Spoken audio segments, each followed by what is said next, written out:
ബന്ധങ്ങൾ സ്വാഭാവികമായിട്ട് ഉണ്ടാകുന്ന ഒരു കാര്യമാണ്. നമ്മൾ അയക്കുന്ന മെസ്സേജ് അപ്പുറത്തുള്ള ആൾ കണ്ടു എന്ന് നമുക്കറിയാം, പക്ഷെ റെസ്പോണ്ട് ചെയ്യുന്നില്ല. ഡേറ്റിംഗ് ആപ്പുകളെ പൂർണ്ണമായിട്ട് നമ്മൾ തള്ളിക്കളയേണ്ട കാര്യമൊന്നുമില്ല. നമ്മൾ പൂർണ്ണമായും വിശ്വസിച്ച ആളുകളിൽ നിന്ന് ചിലപ്പോൾ നമുക്ക് പ്രതീക്ഷിക്കാത്ത തരത്തിലുള്ള പ്രതികരണങ്ങൾ വന്നിട്ടുണ്ടാവാം. റിയൽ ടൈം കമ്മ്യൂണിക്കേഷൻ എന്ന് പറയുന്നത് ഇമ്പോർട്ടൻ്റ് ആണ്. പരമാവധി വാക്കുകൾ കൊണ്ട് എക്സ്പ്രസ് ചെയ്യാൻ പറ്റുമെങ്കിൽ സ്നേഹത്തിൻ്റെ കാര്യത്തിൽ കുറച്ചുകൂടെ നല്ലതാണ്. നമ്മൾ കമ്മ്യൂണിക്കേറ്റ് ചെയ്യാൻ നമുക്ക് ഭാഷ ആവശ്യമാണ്. നമ്മൾ അങ്ങനെ തന്നെ പറയുന്നതാണ് അപ്പുറത്തെ സൈഡിലുള്ള ആളുടെ അടുത്ത് കാര്യങ്ങൾ കമ്മ്യൂണിക്കേറ്റഡ് ആവും.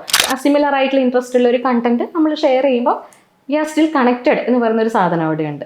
അത്രയേ ഉള്ളൂ. അപ്പം നമ്മൾ കൂടുതൽ കമ്മ്യൂണിക്കേറ്റ് ചെയ്യേണ്ട കാര്യമില്ല. ആ കണ്ടന്റ് അങ്ങ് കമ്മ്യൂണിക്കേറ്റ് ചെയ്തോളും. ഇപ്പം എൻ്റെ പാർട്ട്ണർ മറ്റൊരാളുടെ ഫോട്ടോ ലൈക്ക് ചെയ്യുന്നുണ്ടോ, അല്ലെങ്കിൽ അത് അവിടെ കമൻറ്റ് ചെയ്യുന്നുണ്ട്, അല്ലെങ്കിൽ മറ്റൊരാളുടെ കൂടെയുള്ള ഫോട്ടോ അപ്ലോഡ് ചെയ്യുന്നു, എൻ്റെ കൂടെയുള്ളതില്ല, അല്ലെങ്കിൽ ഞാൻ റീസെൻ്റ്ലി കണ്ടൊരു കേസിനകത്ത് മറ്റാരുടെ കൂടെ ഫോട്ടോ ഇട്ടാലും ഹാർട്ട് ഇടും, എൻ്റെ കൂടെയുള്ള ഫോട്ടോയ്ക്ക് മാത്രം ഹാർട്ട് ഇടില്ല എന്നൊക്കെ പറയുന്ന ആളാണ്. റിലേറ്റഡ് ആയിട്ടുള്ള ഇഷ്യൂസൊക്കെ വന്നിട്ടുണ്ടെങ്കിൽ നമ്മുടെ ബിഹേവിയർ കുറേ കൂടെ ട്രാൻസ്പെറൻ്റ് ആക്കുകയും കൺസിസ്റ്റൻ്റ് ആക്കുകയും വേണം. നമ്മുടെ ലൈഫിൽ എല്ലാവർക്കും അവരുടേതായിട്ടുള്ള സ്പേസ് കൊടുക്കുക എന്നുള്ളതാണ്. കൃത്യമായ ബൗണ്ടറീസ് നമുക്ക് ഉണ്ടാവണം. ഓരോരുത്തർക്കും എവിടെ വരെ എൻട്രി എന്ന് പറയുന്ന ഒരു കാര്യം ഉണ്ടാകണം. അപ്പം അവർക്ക് കൊടുക്കേണ്ട സമയമുണ്ട്. ഒരാൾക്ക് വളരെ ചെറുത് എന്ന് തോന്നുന്നത് മറ്റൊരാൾക്ക് ചിലപ്പോൾ വളരെ ആഴത്തിലുള്ള ഒരു പ്രശ്നമായിരിക്കാം. പാർട്ട്ണറിന് അദ്ദേഹത്തിൻ്റെതായിട്ടുള്ള അല്ലെങ്കിൽ അവരുടേതായിട്ടുള്ള സ്പേസ് കൊടുക്കുക. അവർക്ക് താല്പര്യമുള്ള കാര്യം അവർ ചെയ്യട്ടെ, എനിക്ക് താല്പര്യമുള്ള കാര്യം ഞാൻ ചെയ്യാൻ അവരാ. അൺപാക്ക് ആൻഡ് കണക്റ്റിൽ ഇന്ന് നമ്മളോടൊപ്പം ഉള്ളത് സൈക്കോളജിസ്റ്റ് ആർ ദിവ്യശ്രീയാണ്. നമസ്കാരം മാം. സോഷ്യൽ മീഡിയയിൽ ഏറ്റവും കൂടുതൽ നമ്മൾ കാണുന്ന ഒന്നാണ്, അല്ലെങ്കിൽ ആഘോഷിക്കപ്പെടുന്ന ഒന്നാണ് റിലേഷൻഷിപ്പ്. ഈ സോഷ്യൽ മീഡിയ ഈ ബന്ധങ്ങളെയൊക്കെ എങ്ങനെയാണ് സ്വാധീനിക്കുന്നത്? റിലേഷൻഷിപ്പ് എന്ന് പറയുന്നത് ആഘോഷിക്കപ്പെടുന്നത് നല്ല കാര്യം തന്നെയാണ്.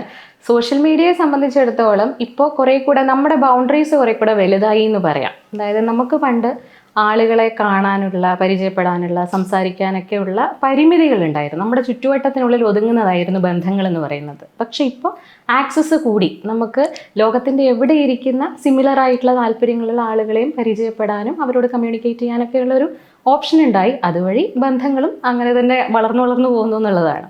സോഷ്യൽ മീഡിയ വഴി ഒരു ബന്ധം തുടങ്ങുന്നത് അത് നമ്മളെപ്പോഴും ഇങ്ങനെ ഒരു ഡൗട്ട് ചെയ്യുന്ന ഒരു കാര്യമാണ്. ചിലപ്പോൾ നമുക്കൊരു റിക്വസ്റ്റ് ഒക്കെ വന്നു കഴിഞ്ഞിട്ടുണ്ടെങ്കിൽ നമ്മളത് അക്സെപ്റ്റ് ചെയ്യാൻ കുറച്ച് മടിക്കും. അറിയുന്ന ഒരാളാണോ, മ്യൂച്വൽ ഫ്രണ്ട്സ് ഉണ്ടോ, മ്യൂച്വൽ ഫ്രണ്ട്സ് ഉണ്ടെങ്കിൽ ഇപ്പം നമ്മളൊക്കെ ചെയ്യാതെ സ്ക്രീൻഷോട്ട് ചെയ്ത് ഇതാരാണ് എന്നൊക്കെ ഒരു ചെറിയൊരു ബാക്ക്ഗ്രൗണ്ട് സ്റ്റഡി ഒക്കെ ചിലപ്പോൾ നമ്മൾ നടത്തും. അല്ലെങ്കിൽ നമ്മുടെ ഫ്രണ്ട്സിനോട് ഇങ്ങനെ റിക്വസ്റ്റ് വന്നിട്ടുണ്ടെന്നൊക്കെ പറയും. അപ്പോൾ സോഷ്യൽ മീഡിയ വഴി ശരിക്കും ഒരു ബന്ധം തുടങ്ങുന്നത് നല്ലതാണോ? നമ്മൾ ഒരു ബന്ധം തുടങ്ങുന്നത് സോഷ്യൽ മീഡിയ വഴി ആയാലും അല്ലാന്നുണ്ടെങ്കിലും വളരെ കെയർഫുൾ ആയിട്ട് സ്റ്റാർട്ട് ചെയ്യാന്നുള്ളതേ ഉള്ളൂ. അതായത് ബന്ധങ്ങൾ സ്വാഭാവികമായിട്ട് ഉണ്ടാകുന്ന ഒരു കാര്യമാണ്. അപ്പോൾ പോകെയാണ് നമുക്ക് മനസ്സിലാവുക ഇത് ജെന്യുവൻ ആയിട്ടുള്ള ഒരു കണക്ഷനാണോ, ഒരു മീനിങ് ഫുൾ ആയിട്ടുള്ള കണക്ഷനാണോ എന്നുള്ളത്. അപ്പോൾ സ്റ്റാർട്ട് ചെയ്യുന്നത് സോഷ്യൽ മീഡിയ വഴിയായി എന്നുള്ളത് അതൊരു മോശം കാര്യമല്ല. പക്ഷേ സോഷ്യൽ മീഡിയ ഉപയോഗിക്കുമ്പോൾ നമ്മൾ കുറേ കൂടെ കെയർഫുൾ ആയിട്ട് ഉപയോഗിക്കുക എന്നുള്ളതാണ്. കാരണം ഫേക്ക് ചെയ്യാനുള്ള സാധ്യതകൾ കൂടുതലാണ്.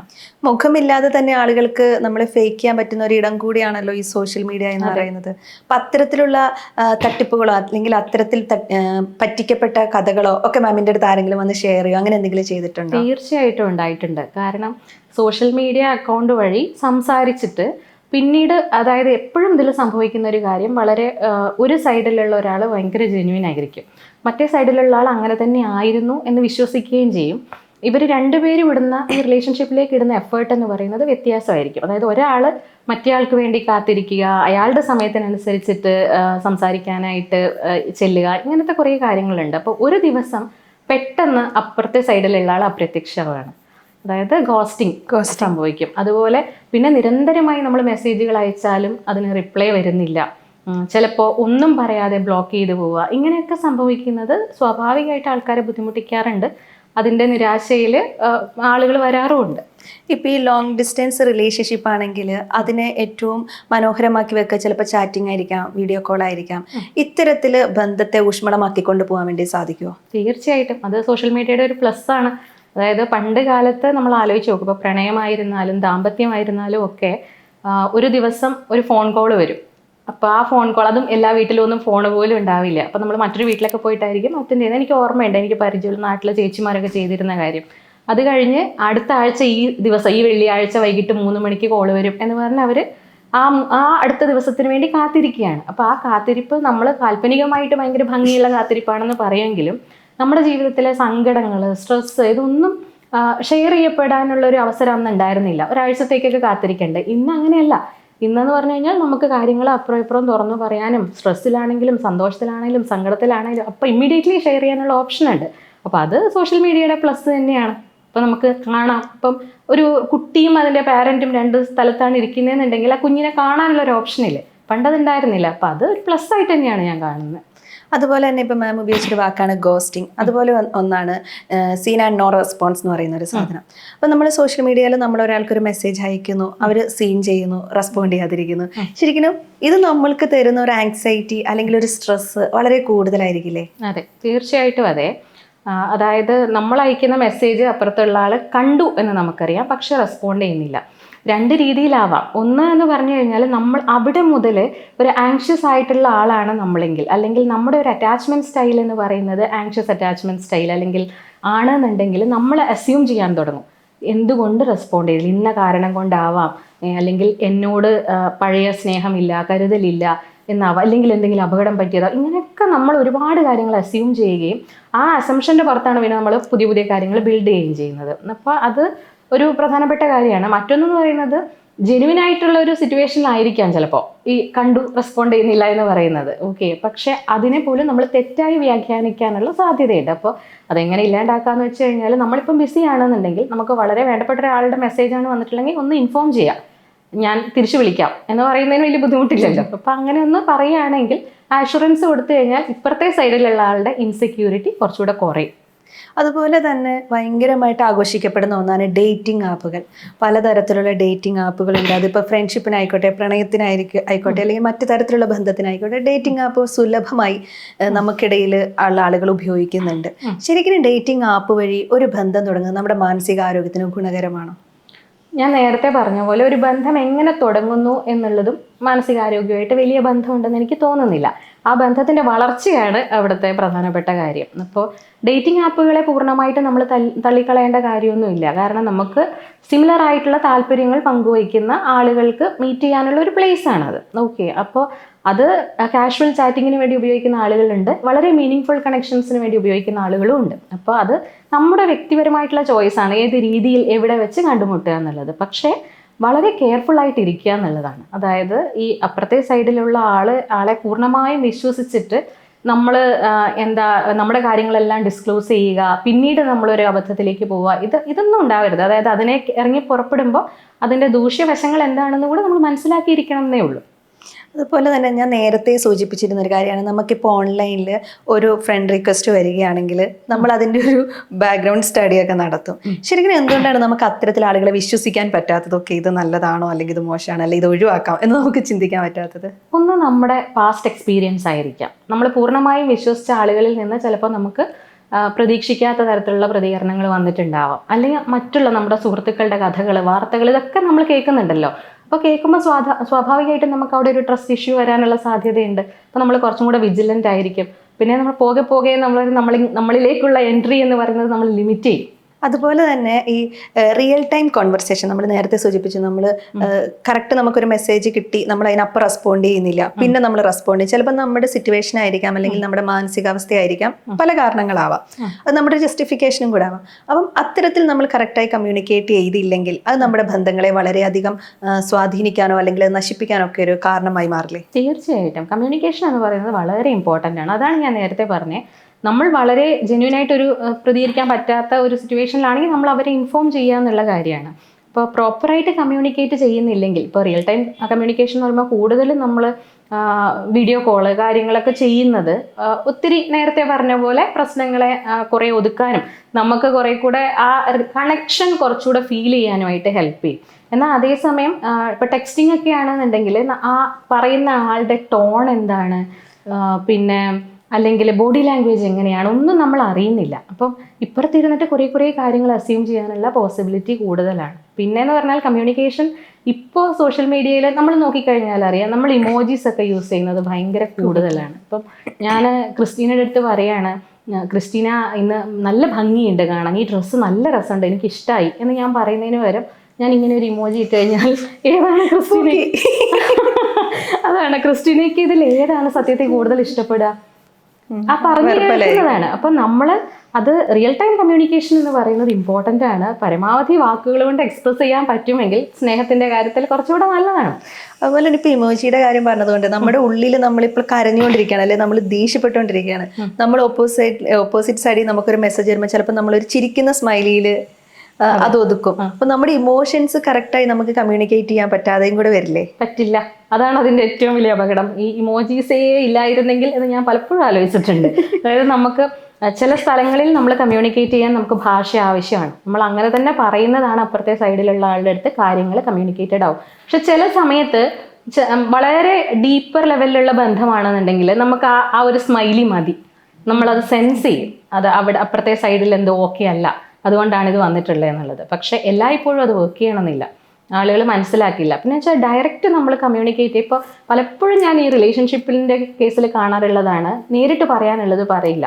ഇപ്പം നമ്മൾ തമ്മിൽ വഴക്കാവുന്നു, അപ്പോൾ എന്നെ പരിഗണിക്കുന്നില്ല എന്ന് ഞാൻ നേരിട്ട് പറഞ്ഞാൽ തീരാവുന്നതേ ഉണ്ടാവുള്ളൂ. പക്ഷെ അതിന് പകരം ഞാൻ എൻ്റെ വാട്സപ്പ് സ്റ്റാറ്റസ് അല്ലെങ്കിൽ ഇൻസ്റ്റഗ്രാം സ്റ്റോറിയിൽ പ്രയോറിറ്റി വേറെ ആകുമ്പോൾ ആളുകൾ ഇങ്ങനെയാണ് എന്നൊക്കെ പറഞ്ഞിട്ട് സ്റ്റോറിയൊക്കെ ഇടും. അപ്പോൾ ഇതൊക്കെ കാണുമ്പോൾ എന്ന് പറഞ്ഞു കഴിഞ്ഞാൽ അത് ആ കമ്മ്യൂണിക്കേഷനിലുള്ള പ്രശ്നങ്ങൾ കൊണ്ടാണ്. പ്രത്യേക ആൾക്ക് അത് ഇഷ്ടപ്പെടുമോ? ഇല്ല, ഒരിക്കലും ഇല്ല. അപ്പം നമ്മളൊരു നെഗറ്റീവായ കാര്യം തന്നെയാണ് ചെയ്തുകൊണ്ടിരിക്കുന്നത്. അപ്പോൾ ഇത് ബുദ്ധിമുട്ടുണ്ടാക്കും. സോഷ്യൽ മീഡിയ യൂസ് ചെയ്യുന്ന സമയത്ത് ഇത്തരം കാര്യങ്ങൾ നമ്മുടെ ഇമോഷൻസ് എക്സ്പ്രസ് ചെയ്യാൻ പരമാവധി റിയൽ ടൈം കമ്മ്യൂണിക്കേഷൻ ഉപയോഗിക്കുക എന്നുള്ളത് തന്നെയാണ് ചെയ്യുന്നത് നല്ലത്. അതുപോലെ തന്നെ നമ്മൾ ഇൻസ്റ്റഗ്രാമിൽ അല്ലെങ്കിൽ നമ്മുടെ സോഷ്യൽ മീഡിയയിൽ പങ്കുവെക്കുന്ന ഫോട്ടോസ്, ഇപ്പം കപ്പിൾ ഫോട്ടോസ് പങ്കുവെക്കും, ചിലർ പങ്കുവെക്കില്ല. അപ്പം എനിക്കൊരു റിലേഷൻഷിപ്പ് ഉണ്ടെങ്കിൽ ഓക്കെ അവരെ പോലെ ആയിരുന്നെങ്കിൽ എന്നൊരു കാര്യം എന്നെ വളരെയധികം സ്വാധീനിക്കുകയും ഞാൻ അതിലേക്ക് എത്താൻ വേണ്ടി ഭയങ്കരമായി ശ്രമിക്കുകയും ചെയ്യുമല്ലോ. ഇത്തരത്തിലുണ്ടാവുന്ന ബുദ്ധിമുട്ടുകൾ എന്തൊക്കെയാണ്? അതായത് ഈ പെർഫെക്റ്റ് കപ്പിൾ എന്ന് പറയുന്ന ഒരു ഇമേജ് അല്ലേ ഉണ്ടാക്കിയെടുക്കുന്നത്. സെലിബ്രിറ്റീസിനെയൊക്കെ നമ്മൾ ഭയങ്കരമായി അത് സോഷ്യൽ മീഡിയയുടെ ഒരു വലിയ നെഗറ്റീവ് സൈഡ് സത്യത്തിൽ അത് തന്നെയാണ്. നമ്മുടെ റൊമാൻസ് എന്ന് പറയുമ്പോൾ നമ്മൾ അതിനെ ഐഡിയലൈസ് ചെയ്യുന്നത് ഇങ്ങനെയാണ്. അപ്പം നമുക്കറിയാം, ഞാൻ പല കേസുകളിലും കണ്ടിട്ടുണ്ട്, അതായത് എൻ്റെ പാർട്ട്ണർ ഇങ്ങനെ എക്സ്പ്രസ് ചെയ്യുന്നില്ല. നമുക്ക് രീതികളുണ്ട് ഇപ്പോൾ. അതായത് പ്രപ്പോസൽ സീൻ എന്ന് പറഞ്ഞാൽ ഇങ്ങനെ ആയിരിക്കണം, ഓക്കെ, ഒരു ഗിഫ്റ്റ് കൊടുക്കുന്നുണ്ടെങ്കിൽ ഇങ്ങനെ ആയിരിക്കണം. അപ്പോൾ ഇത്തരം കാര്യങ്ങളോട് നമ്മൾ എക്സ്പോസ്ഡ് ആയി എന്താണെന്ന് വെച്ചാൽ എൻ്റെ ലൈഫിലും ഇങ്ങനെയാണ് സംഭവിക്കേണ്ടത് എന്ന് ഞാൻ തീരുമാനിച്ചു വയ്ക്കുകയാണ്. അപ്പം എൻ്റെ പാർട്ട്ണർ വന്നിട്ട് ഇങ്ങനെ ആയിരിക്കില്ല ബിഹേവ് ചെയ്യുന്നത്. അപ്പോൾ എനിക്ക് പൊരുത്തപ്പെടാൻ ബുദ്ധിമുട്ട് തോന്നും. ഇപ്പം ഞാനും എൻ്റെ ഹസ്ബൻഡും കൂടി റീല് ചെയ്യുന്നത് കുറേ അങ്ങനെ കപ്പിളിൻ്റെ ഞാൻ കാണുന്നു. എൻ്റെ ഹസ്ബൻഡിന് മാത്രം ഇതിൽ താല്പര്യമില്ല എന്ന് ഞാൻ പറയണം. അപ്പോൾ അവിടെ എന്തോ ഒന്ന് കുറവാണ്, അല്ലെ മറ്റുള്ളവർക്കുള്ള എന്തോ ഒന്നില്ല, അവരുടെ ബന്ധത്തിലുള്ള ഇൻറ്റിമസി നമ്മുടെ ഇല്ല എന്നൊക്കെ നമ്മൾ സ്വയം അങ്ങ് വിശ്വസിക്കുകയാണ്. പക്ഷെ സത്യത്തിൽ ഈ സോഷ്യൽ മീഡിയയിൽ കാണുന്ന ഈ പെർഫെക്റ്റ് കപ്പിൾ എന്ന് പറയുന്നതിൽ വലിയ അർത്ഥമൊന്നുമില്ല. നമ്മളെല്ലാവരും നമ്മളുടെ പോസിറ്റീവായിട്ടുള്ള കാര്യങ്ങളാണ് സോഷ്യൽ മീഡിയയിൽ കാണിക്കുകയുള്ളൂ. അതിനെല്ലാത്തിനും ഒരു ബാക്ക് സ്റ്റോറിയും കാര്യങ്ങളൊക്കെ ഉണ്ടാവും. അതാർക്കും പങ്കുവയ്ക്കാൻ താല്പര്യമില്ല എന്ന് മാത്രമേ ഉള്ളൂ. അതുപോലെ തന്നെ നമ്മളിപ്പോൾ നമ്മുടെ ബന്ധം നിലനിർത്താൻ വേണ്ടിയിട്ട് ഉപയോഗിക്കുന്ന ഒന്നാണ് റീൽ ഷെയർ ചെയ്യുക എന്ന് പറയുന്നത്. ശരിക്കും നമ്മുടെ ബന്ധങ്ങൾ നിലനിർത്താൻ വേണ്ടി ഈ റീൽ ഷെയറിങ് ഭയങ്കരമായി ഉപകാരപ്പെടുമോ? അതൊരു മോശം കാര്യമൊന്നും അല്ല. തീർച്ചയായിട്ടും നമ്മൾ കണക്റ്റഡ് ആണെന്ന് കാണിക്കാനായിട്ട് അത് ഹെൽപ്പ് ചെയ്യും. പക്ഷെ അത് ഒത്തിരി ആഴത്തിലുള്ള ബന്ധം ഉണ്ടാക്കാൻ ഹെൽപ്പ് ചെയ്യുമോ എന്ന് വെച്ച് കഴിഞ്ഞാൽ ഇല്ല. പക്ഷെ എന്ന് വെച്ചാൽ നമ്മുടെ ഇപ്പോൾ ഒരു നല്ലൊരു സൗഹൃദമാണെന്ന് വിചാരിക്കുക, നമ്മൾ വല്ലപ്പോഴും കാണുന്നു, സംസാരിക്കുന്നു എന്ന് പറയുന്നത് പോലത്തെ ഒരു കാര്യമാണ്. നമ്മൾ ഈ കാണുന്ന ഒരു സിമിലർ ആയിട്ടുള്ള ഇൻട്രസ്റ്റ് ഉള്ള ഒരു കണ്ടന്റ് നമ്മൾ ഷെയർ ചെയ്യുമ്പോൾ വി ആർ സ്റ്റിൽ കണക്റ്റഡ് എന്ന് പറയുന്ന ഒരു സാധനം അവിടെയുണ്ട്. ഇത്രയേ ഉള്ളൂ. അപ്പം നമ്മൾ കൂടുതൽ കമ്മ്യൂണിക്കേറ്റ് ചെയ്യേണ്ട കാര്യമില്ല, ആ കണ്ടന്റ് അങ്ങ് കമ്മ്യൂണിക്കേറ്റ് ചെയ്തോളും. പക്ഷെ അപ്പം നമ്മൾ നേരത്തെയൊക്കെ ആണെങ്കിൽ ചിലപ്പോൾ സുഖമാണോ അല്ലെങ്കിൽ ഹായ് എവിടാണ് നീ ഓക്കെ അല്ലേ എന്ന് ചോദിക്കുന്നതിന് പകരം നമ്മളിപ്പോൾ ഒരു സൗഹൃദത്തിൽ ചെയ്യുന്നത് ഒരു ദിവസം നിന്നെ ഞാൻ ഓർക്കുന്നു എന്ന് പറഞ്ഞ് 4 റീല് ഷെയർ ചെയ്യുന്നതായിരിക്കുമല്ലോ. അത് പക്ഷേ നമ്മുടെ ബന്ധത്തെ അതേ രീതിയിൽ തന്നെ വളർത്തിക്കൊണ്ട് വരാൻ വേണ്ടി സഹായിക്കുമോ ശരിക്കും? അതായത് നമ്മളെല്ലാവരും സ്നേഹം എക്സ്പ്രസ് ചെയ്യുന്ന രീതി പലതാണ്. ഓക്കെ, ഇപ്പോൾ എനിക്ക് ഒരാളുടെ അടുത്ത് നീ ഓക്കെ ആണോ എന്ന് ചോദിക്കണമെന്നുണ്ടെങ്കിൽ എനിക്ക് അതിനുള്ള ഓപ്ഷൻ അവിടെ ഉണ്ട്. റീൽസ് ഉള്ളത് കൊണ്ട് അത് ബ്ലോക്ക് ആവുന്നൊന്നുമില്ല. ഓക്കെ, അപ്പോൾ എനിക്ക് അങ്ങനെയല്ല, എനിക്കിത് ഷെയർ ചെയ്താൽ മതി എന്നാണ് എൻ്റെ ചോയ്സ് അല്ലേ അത്. അപ്പോൾ അത് റീൽസ് ഷെയർ ചെയ്യുന്നു എന്ന് പറയുന്നത് കൊണ്ട് ഒരു ബന്ധത്തിന് കുഴപ്പമൊന്നും വരില്ല. അല്ലെങ്കിൽ റീൽസ് പരസ്പരം ഷെയർ ചെയ്യുന്ന ഒരു റിലേഷൻഷിപ്പ് മോശമാണ് എന്നൊന്നും അതിനർത്ഥമില്ല. അത് ഷെയർ ചെയ്താലും നമുക്ക് ആവശ്യമുള്ള കാര്യങ്ങൾ വിളിച്ച് ചോദിക്കാം, അതുകൊണ്ട് കുഴപ്പമില്ല. പക്ഷെ അതുകൊണ്ട് മാത്രം ഒരു ബന്ധം ദൃഢമാവില്ല. അല്ലെങ്കിൽ വളരെ ഒരു മീനിങ് ഫുൾ ആയിട്ടുള്ള ഒരു കണക്ഷനാണ് നമ്മൾ ഉദ്ദേശിക്കുന്നതെന്നുണ്ടെങ്കിൽ തീർച്ചയായിട്ടും നമ്മൾ ഓപ്പൺ കമ്മ്യൂണിക്കേഷൻ എന്ന് പറയുന്നത് അവിടെ ആവശ്യമാണ്. നേരിട്ട് സംസാരിക്കുക, സംസാരത്തിലൂടെ കാര്യങ്ങൾ കമ്മ്യൂണിക്കേറ്റ് ചെയ്യുക. ഞാൻ എന്താണ്, എൻ്റെ നീഡ് എന്താണ്, എൻ്റെ ലൈക്സ് എന്താണ്, ഡിസ്ലൈക്സ് എന്താണ്, ഇതൊക്കെ പരസ്പരം പറയുമ്പോൾ ഉണ്ടാകുന്ന ഒരു ബോണ്ടുണ്ട്. അതുപോലെ എൻ്റെ വിഷമങ്ങളും സങ്കടങ്ങളും ഒക്കെ പങ്കുവയ്ക്കുമ്പോൾ ഉണ്ടാകുന്ന ഒരു ബോണ്ടുണ്ട്. അതൊരിക്കലും നമുക്ക് ഒരു റീൽ ഷെയർ ചെയ്തിട്ട് ഉണ്ടാക്കാൻ പറ്റില്ല. ഈ പാർട്ട്നേഴ്സ് ഇടയിലെ ബന്ധം ഭയങ്കര ദൃഢമാകാൻ വേണ്ടി അവരെന്തൊക്കെ കാര്യങ്ങൾ ശ്രദ്ധിക്കണം? അപ്പോൾ കുറേ കാര്യങ്ങൾ ശ്രദ്ധിക്കാനുണ്ട്. അതിൽ ഒന്നെന്ന് പറയുന്നത്, എപ്പോഴും ഈ ഒരു ബന്ധത്തിലെ ഏറ്റവും വലിയ പ്രോബ്ലംസ് ഉണ്ടാക്കാൻ ഞാൻ കണ്ടിട്ടുള്ള ട്രസ്റ്റ് റിലേറ്റഡ് ഇഷ്യൂസാണ്. അതായത് നമ്മൾ ഒരാളെ പൂർണ്ണമായിട്ട് വിശ്വസിക്കുകയും അയാളുടെ ഭാഗത്ത് നിന്ന് അത് തകർക്കുന്ന രീതിയിൽ എന്തെങ്കിലും ഉള്ള ഒരു കാര്യം ഉണ്ടാവുകയും ചെയ്യുക എന്ന് പറയുന്നത് പിന്നീട് റിക്കവറി അല്ലെങ്കിൽ ആ ഹീലിംഗ് എന്ന് പറയുന്നത് സമയമെടുക്കുന്ന ഒരു പ്രോസസ്സാണ്. അപ്പോൾ സോഷ്യൽ മീഡിയ വന്നതിന് ശേഷം അത്തരം കേസുകൾ കൂടിയിട്ടുണ്ട്. കാരണം എന്ന് പറഞ്ഞു കഴിഞ്ഞാൽ ഫുൾ ടൈം ഇത് തന്നെ നോക്കിയിരിക്കുന്ന ആൾക്കാരുണ്ട്. ഇപ്പം എൻ്റെ പാർട്ട്ണർ മറ്റൊരാളുടെ ഫോട്ടോ ലൈക്ക് ചെയ്യുന്നുണ്ടോ, അല്ലെങ്കിൽ അത് അവിടെ കമൻറ്റ് ചെയ്യുന്നുണ്ട്, അല്ലെങ്കിൽ മറ്റൊരാളുടെ കൂടെയുള്ള ഫോട്ടോ അപ്ലോഡ് ചെയ്യുന്നു, എൻ്റെ കൂടെ ഉള്ളതില്ല. അല്ലെങ്കിൽ ഞാൻ റീസെൻ്റ്ലി കണ്ടൊരു കേസിനകത്ത് മറ്റാരുടെ കൂടെ ഫോട്ടോ ഇട്ടാൽ ഹാർട്ട് ഇടും, എൻ്റെ കൂടെയുള്ള ഫോട്ടോയ്ക്ക് മാത്രം ഹാർട്ട് ഇടില്ല എന്നൊക്കെ പറയുന്ന ആൾ. നമുക്കത് കേൾക്കുമ്പോൾ ചെറിയ കാര്യം എന്ന് തോന്നിയാൽ അത് ആ എക്സ്പീരിയൻസ് ചെയ്യുന്ന ആളെ സംബന്ധിച്ചിടത്തോളം വലിയ പ്രശ്നമാണ്. അപ്പോൾ എന്നെ അവഗണിക്കുന്നു, അപ്പം I am not good enough, എനിക്കെന്തോ കുറവുള്ളത് കൊണ്ടല്ലേ എന്ന് ചിന്തിക്കുന്ന ആളുകളുണ്ട്. വളരെ ചെറിയ കാര്യമായിരിക്കാം, പക്ഷെ അത് നമ്മളെ വലിയ ആഴത്തിൽ ചിലപ്പോൾ എഫക്റ്റ് ചെയ്തു വന്നിരിക്കാം. ബന്ധങ്ങൾ കുറേ കൂടെ സ്ട്രോങ് ആക്കാനായിട്ട് നമുക്ക് ചെയ്യാൻ പറ്റുന്ന കാര്യമെന്ന് പറഞ്ഞാൽ ഈ നമ്മുടെ കൂടെയുള്ള ആളെയും കൂടെ കൺസിഡർ ചെയ്യുക എന്നുള്ളതാണ്. നമ്മൾ സോഷ്യൽ വാലിഡേഷന് വേണ്ടി എന്തെല്ലാം കാര്യങ്ങൾ ചെയ്താലും നമുക്ക് കൂടെയുള്ള ആൾക്കും കൂടെ തോന്നണ്ടേ, I am seen, I am heard, അല്ലേ, എന്നെ ആക്സെപ്റ്റ് ചെയ്യുന്നുണ്ട് എന്ന് പറയുന്ന ഒരു ഫീല് നമ്മുടെ കൂടെയുള്ള ആൾക്കും കൂടെ തോന്നണം. അതിനുശേഷം എന്ന് പറഞ്ഞാൽ നമുക്ക് പലപ്പോഴും ഭയങ്കര വിമുഖതയാണ്, എനിക്ക് നിന്നെ ഇഷ്ടമാണ് എന്ന് പറയാൻ, അല്ലെങ്കിൽ മറ്റാരേക്കാളും ഇമ്പോർട്ടൻ്റ് ആണ് നീ എന്ന് പറയാൻ. ഇതൊക്കെ മനസ്സിലാക്കിക്കൂടെ എന്ന് പറയുന്ന ഒരു ആറ്റിറ്റ്യൂഡ് ഉണ്ട്. അപ്പോൾ അതിൻ്റെ ആവശ്യമില്ല. നമുക്ക് നമ്മുടെ പാർട്ട്ണറിന് അഷുറൻസ് കൊടുക്കാം. ഓക്കെ, നീ തന്നെയാണ് ഇമ്പോർട്ടൻ്റ് എന്ന് പറയുന്നിടത്തൊന്നും നമുക്ക് നഷ്ടപ്പെടാനില്ല. അപ്പോൾ അത് പറയുക എന്നുള്ളതാണ്. പിന്നെ നേരത്തെ പറഞ്ഞ പോലെ ട്രസ്റ്റ് റിലേറ്റഡ് ആയിട്ടുള്ള ഇഷ്യൂസ് ഒക്കെ വന്നിട്ടുണ്ടെങ്കിൽ നമ്മുടെ ബിഹേവിയർ കുറേ കൂടെ ട്രാൻസ്പെറൻ്റ് ആക്കുകയും കൺസിസ്റ്റൻ്റ് ആക്കുകയും വേണം. ഞാൻ ഇനി അങ്ങനെ ചെയ്യില്ല എന്നൊരു കാര്യം പറയുകയും സോഷ്യൽ മീഡിയയിൽ അത് പോയി ചെയ്യുകയും ചെയ്യരുത്. അപ്പോൾ ഞാൻ ചെയ്യില്ല എന്ന് പറഞ്ഞ കാര്യങ്ങൾ ചെയ്യുന്നില്ല എന്ന് അപ്പുറത്തെ ആൾക്ക് മനസ്സിലാവണം. അപ്പോൾ ഇത് കൺസിസ്റ്റൻ്റ് ആയിട്ട് ഒരു ബിഹേവിയർ ഇങ്ങനെ തുടർന്ന് പോവുകയാണെങ്കിൽ പതിയെ ട്രസ്റ്റ് ബിൽഡ് ചെയ്യും. ആ ബോണ്ട് കുറേ കൂടെ സ്ട്രോങ് ആവും. പിന്നെയെന്ന് വെച്ചാൽ നല്ല മൊമെൻറ്റ്സ് ഒരുമിച്ച് ഷെയർ ചെയ്യുക. എപ്പോഴും ക്വാളിറ്റി ടൈം എന്ന് പറയുന്നത് ഇമ്പോർട്ടൻ്റ് ആണ്. അതായത് നമുക്കൊരു സോഷ്യൽ മീഡിയ ലൈഫ് മാത്രമല്ല, അല്ലാത്തൊരു ലൈഫും കൂടെ ഉണ്ട്. പിന്നെ പ്രൈവസി എന്ന് പറയുന്നതും ഒരു ഇമ്പോർട്ടൻ്റ് ആയിട്ടുള്ള കാര്യമാണ്. അപ്പോൾ അത് നമുക്ക് അതിനെക്കുറിച്ച് നല്ല ധാരണ വേണം. പബ്ലിക്കിൻ്റെ മുമ്പിൽ നമ്മൾ എന്താണെന്നുള്ളതും അല്ലാത്തടത്ത് എന്താണെന്നുള്ളതും കാണിക്കാൻ വേണ്ടി മാത്രമായി പോകരുത് നമ്മുടെ ലൈഫ് എന്ന് പറയുന്നത്. അത്രയേ ഉള്ളൂ. അതുപോലെ തന്നെ ഇപ്പോൾ ലോങ് ഡിസ്റ്റൻസ് റിലേഷൻഷിപ്പിൽ ഇരിക്കുമ്പം നമ്മുടെ ഫ്രണ്ട്സ് ഒക്കെ പറയുന്ന ഒരു കാര്യമാണ്, ഒരു വീഡിയോ കോൾ വിളിക്കുകയാണ്. അപ്പോൾ അത് ഫാമിലീനെയും കൂടെ ചിലപ്പോൾ ഇൻക്ലൂഡ് ചെയ്തിട്ടായിരിക്കും വീഡിയോ കോൾ വിളിക്കുക. അപ്പോൾ ഇവർക്ക് ഇത് പറയാനുള്ള ചില കാര്യങ്ങൾ ചിലപ്പം കമ്മ്യൂണിക്കേറ്റ് ചെയ്യാൻ പറ്റില്ല, അല്ലെങ്കിൽ ചിലപ്പം ഫാമിലീസിന്റെ മുന്നിൽ വെച്ച് ടീസ് ചെയ്യും എന്ന് പറയുന്ന ഒരു കാര്യം. ഇതിപ്പം പാർട്ട്ണറെയും കൂടെ ഭയങ്കര കാര്യമായി തന്നെ പരിഗണിക്കേണ്ടതില്ലേ? അത്തരം കാര്യങ്ങളൊക്കെ നമ്മൾ ശ്രദ്ധിക്കേണ്ടതില്ലേ? തീർച്ചയായിട്ടും ശ്രദ്ധിക്കേണ്ട കാര്യമുണ്ട്. അതായത് നമ്മുടെ ലൈഫിൽ എല്ലാവർക്കും അവരുടേതായിട്ടുള്ള സ്പേസ് കൊടുക്കുക എന്നുള്ളതാണ്. അതായത് ഫാമിലിക്ക് വേണ്ടി മറ്റ് പാർട്ട്ണറിനെ മാറ്റി നിർത്തുക, പാർട്ട്ണറിന് വേണ്ടി ഫാമിലിയെ മാറ്റി, ഇതിൻ്റെ ഒന്നും ആവശ്യമില്ല. സൗഹൃദങ്ങൾ മാറ്റി നിർത്തുക, അങ്ങനെയൊന്നുമില്ല. കൃത്യമായ ബൗണ്ടറീസ് നമുക്ക് ഉണ്ടാവണം. ഓരോരുത്തർക്കും എവിടെ വരെ എൻട്രി എന്ന് പറയുന്ന ഒരു കാര്യം ഉണ്ടാവണം. അപ്പം അവർക്ക് കൊടുക്കേണ്ട സമയമുണ്ട്, അവരുടെ കൂടെ പാർട്ട്ണറും അവരും കൂടി വേണ്ട സമയമുണ്ട്, പാർട്ട്ണറിന് മാത്രമായിട്ട് കൊടുക്കേണ്ടുന്ന സമയമുണ്ട്. അപ്പം ഇതിനെക്കുറിച്ച് നമുക്കൊരു ഐഡിയ ഉണ്ടായിരിക്കണം. അങ്ങനെ ഈക്വൽ സ്പേസ് എല്ലാവർക്കും കൊടുക്കുകയാണെന്നുണ്ടെങ്കിൽ ഇങ്ങനത്തെ ഒരു പ്രോബ്ലം ഉണ്ടാവുന്നതല്ല. നേരത്തെ ഇപ്പം സൂചിപ്പിച്ചല്ലോ, നമ്മൾ റീഅഷ്യൂറൻസ് കൊടുക്കുക, ഞാൻ നിന്നെ സ്നേഹിക്കുന്നു എന്ന് പറഞ്ഞിട്ടുള്ളൊരു കാര്യം.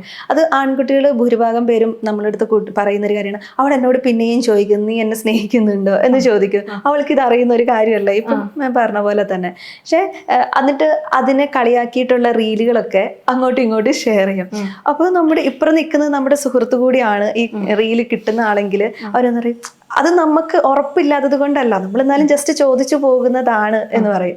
അപ്പം ഈ റീൽ അയച്ചു കൊടുക്കുകയും കളിയാക്കുകയും ചെയ്യുമ്പോൾ അവർക്കുണ്ടാവുന്ന, ഞാൻ ഇതിനകത്ത് ഓക്കെ അല്ലേ, ഞാൻ ഈ ഫ്രെയിമിൽ ഫിറ്റ് അല്ലേ എന്നൊരു എന്താ പറയുക, ഒരു സെൽഫ് ക്വസ്റ്റ്യനിങ്ങും കൂടെ നടക്കുന്നുണ്ട്. അപ്പം നമ്മൾ അത്തരം കാര്യങ്ങൾ ചെയ്യുമ്പോൾ അല്ലെ കളിയാക്കുമ്പോൾ ഇപ്പുറം നിൽക്കുന്ന ആളെയും കൂടെ പരിഗണിക്കേണ്ടതില്ലേ? തീർച്ചയായിട്ടും പരിഗണിക്കണം. കാരണം ഇതിന് ഒരൊറ്റ റീസൺ കൊണ്ട് മാത്രം ആവണമെന്നില്ല ഇവരിങ്ങനെ ചോദിക്കുന്നത്. അതിന് പല കാര്യങ്ങളുണ്ടാവാം. ഉദാഹരണത്തിന് വളരെ ചെറുപ്പത്തിലേക്ക് നമ്മൾ നോക്കിക്കഴിഞ്ഞാൽ ചെറിയ പ്രായത്തിൽ തന്നെ ആക്സെപ്റ്റൻസ് കിട്ടാതെ പോകുന്ന കുട്ടികളുണ്ട്. അപ്പം എന്തെല്ലാം ചെയ്തു കഴിഞ്ഞാലും അതിന് അംഗീകാരമില്ല, കുറ്റങ്ങൾ മാത്രം കേട്ട് വളരുന്ന കുട്ടികളുണ്ട്.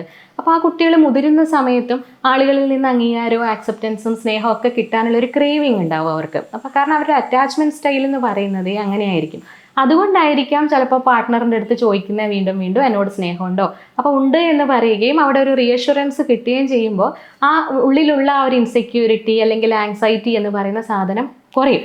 അപ്പോൾ അതിന് വേണ്ടിയിട്ടാണ് ചോദിക്കുന്നത്. അപ്പോൾ ആ സമയത്ത് നമ്മൾ വളരെ നിർദോഷമായൊരു കാര്യമല്ലേ അല്ലേ, ഇഷ്ടമുണ്ട് എങ്കിൽ അത് പറയുന്നതാണ് കുറേ കൂടെ നല്ലത്. അത് പറയുമ്പോൾ അപ്പുറത്തെ സൈഡിലുള്ള ആൾക്കും സമാധാനമുണ്ട്, നമുക്കും സമാധാനമുണ്ട്. ഇല്ലെങ്കിൽ അതിനെ തുടർന്ന് അടുത്ത ഒരു പ്രശ്നമല്ലേ വരാൻ പോകുന്നത് അല്ലേ. അപ്പോൾ അതൊരു കളിയാക്കേണ്ടുന്ന വിഷയമാണെന്ന് എനിക്ക് തോന്നാറില്ല പൊതുവെ. കാരണം ഞാൻ നേരത്തെ പറഞ്ഞ പോലെ ഒരാൾക്ക് വളരെ ചെറുത് എന്ന് തോന്നുന്നത് മറ്റൊരാൾക്ക് ചിലപ്പോൾ വളരെ ആഴത്തിലുള്ള ഒരു പ്രശ്നമായിരിക്കാം. അപ്പോൾ അതുകൊണ്ട് തന്നെ നമ്മൾ കളിയാക്കുമ്പോൾ അതും കൂടെ ഒന്ന് കൺസിഡർ ചെയ്തിട്ട് കളിയാക്കണം. അതുപോലെ നമ്മൾ സോഷ്യൽ മീഡിയയിൽ ഫോട്ടോ പോസ്റ്റ് ചെയ്യുമ്പോൾ ഇപ്പം എനിക്ക് എൻ്റെ ഫോട്ടോ പോസ്റ്റ് ചെയ്യാൻ ഇഷ്ടമായിരിക്കാം, ചിലപ്പോൾ എൻ്റെ പാർട്ട്ണർക്ക് അത് ഇഷ്ടം ഉണ്ടാവണമെന്നില്ല. പക്ഷെ നമ്മൾ നിർബന്ധിക്കുകയാണ് ഫോട്ടോ പോസ്റ്റ് ചെയ്യാൻ വേണ്ടി. അപ്പോൾ പ്രൈവറ്റ് ലൈഫ് പ്രൈവസി കീപ്പ് ചെയ്യണം, അല്ലെങ്കിൽ ആ ലൈഫ് പോസ്റ്റ് ചെയ്യണമെന്ന് താല്പര്യം ഉണ്ടാവില്ല. അപ്പം ഞാൻ അത്ര ഒരു കാര്യത്തിന് എൻ്റെ പാർട്ട്ണറെ ഫോഴ്സ് ചെയ്യാൻ പാടുണ്ടോ? ഒരിക്കലും പാടില്ല. അത് കാരണം എന്ന് വെച്ചാൽ നമ്മൾക്ക് നമ്മുടെ ജീവിതം നമ്മുടെ ഇഷ്ടത്തിന് ജീവിക്കാം. മറ്റൊരാൾ ഇങ്ങനെ പെരുമാറണം അല്ലെങ്കിൽ അയാളുടെ ജീവിതം അയാൾ ഇങ്ങനെ ജീവിക്കണം എന്ന് പറയാനുള്ള ഒരു റൈറ്റും നമുക്കില്ല. പറയാം, പക്ഷേ അയാളത് ചെയ്യണമെന്ന് വാശി പിടിക്കാൻ നമുക്ക് പറ്റില്ല. കാരണം നമ്മുടെ കൺട്രോളിലുള്ളതും അല്ലാത്തതുമായ കാര്യങ്ങളുണ്ട്. അപ്പം ഞാനുമായി ബന്ധപ്പെട്ട കാര്യങ്ങൾ മാത്രമേ എൻ്റെ കൺട്രോളിലുള്ളൂ. മറ്റൊരാൾ എങ്ങനെ തിങ്ക് ചെയ്യുന്നു, എങ്ങനെ ബിഹേവ് ചെയ്യുന്നു എന്നൊക്കെ ഉള്ളത് പുറത്തുള്ള കാര്യമാണ്. അതുകൊണ്ട് തന്നെ പാർട്ട്ണറിന് അദ്ദേഹത്തിൻ്റെതായിട്ടുള്ള അല്ലെങ്കിൽ അവരുടേതായിട്ടുള്ള സ്പേസ് കൊടുക്കുക. അവർക്ക് താല്പര്യമുള്ള കാര്യം അവർ ചെയ്യട്ടെ, എനിക്ക് താല്പര്യമുള്ള കാര്യം ഞാൻ ചെയ്യാൻ അവർ ആ സ്പേസ് തരുന്നതുകൊണ്ടാണല്ലോ ഞാൻ ചെയ്യുന്നത്. അപ്പോൾ അതിനെ ആ ഒരു മ്യൂച്വൽ റെസ്പെക്റ്റ് എന്ന് പറയുന്നത് റിലേഷൻഷിപ്പിൽ വളരെ അത്യാവശ്യമാണ്. അതുപോലെ തന്നെ ഈ കപ്പിൾസ് തെറാപ്പി എടുക്കുന്നത് വളരെ നല്ലതായിട്ടുള്ളൊരു കാര്യമല്ലേ? നമ്മൾ അതിലേക്ക് ആളുകൾ എത്താറുണ്ടോ? ഇപ്പോൾ ധാരാളം പേര് കപ്പിൾ തെറാപ്പി ചോദിച്ചു തന്നെ വന്ന് ചെയ്യുന്ന ആൾക്കാരുണ്ട്. കാരണം എന്ന് പറഞ്ഞു കഴിഞ്ഞാൽ പലപ്പോഴും എനിക്ക് തോന്നാറുണ്ട് പേഴ്സണാലിറ്റിയുള്ള വ്യത്യാസങ്ങളാണ് പലപ്പോഴും ദമ്പതികളുടെ ഇടയിലുള്ള സ്വരച്ചേർച്ചകൾ ഉണ്ടാക്കുന്നത്. ഞാൻ എന്നെപ്പോലെ ആയിരിക്കണമെന്നില്ല മറ്റൊരാൾ. ഇപ്പോൾ വളരെ എക്സ്ട്രോവേർട്ട് ആയിട്ടുള്ള ഒരാൾ ഭയങ്കര റിസർവ്ഡ് ആയിട്ടുള്ള ഒരാളെ വിവാഹം കഴിക്കുന്നു, അല്ലെങ്കിൽ അങ്ങനത്തെ ഒരു കപ്പിൾ വരുമ്പോൾ അവർക്ക് രണ്ടുപേരുടെ ഭാഗത്തും ശരികളുണ്ട്. അതിലൊരാൾ ശരിയും ഒരാൾ തെറ്റുമാവണമെന്നില്ല. അപ്പോൾ ഇത്തരം സാഹചര്യത്തിൽ ഒരു പ്രൊഫഷണലിന് സ്വാഭാവികമായിട്ട് നമ്മളെ ഹെൽപ്പ് ചെയ്യാൻ പറ്റും. എവിടെയൊക്കെ എന്തൊക്കെയാണ് നമ്മൾ ചെയ്യേണ്ടുന്നത്, എന്തൊക്കെ മാറ്റങ്ങളാണ് കൊണ്ടുവരേണ്ടത്, കുറേ കൂടെ ഹെൽത്തി ആയിട്ടുള്ള റിലേഷൻഷിപ്പ് നമുക്ക് എങ്ങനെ ഉണ്ടാക്കിയെടുക്കാം, അതിനെ ഹെൽപ്പ് ചെയ്യാനായിട്ട് സാധിക്കും. അൺപാക്ക് ആൻഡ് കണക്റ്റിൽ ഇന്ന് നമ്മളോടൊപ്പം ഉണ്ടായിരുന്നത് സൈക്കോളജിസ്റ്റ് ആർ ദിവ്യശ്രീ മാം ആയിരുന്നു. വളരെ നന്ദി ഇത്രയും സമയം നമ്മളോടൊപ്പം ചെലവഴിച്ചത്. സന്തോഷം ക്രിസ്റ്റീന.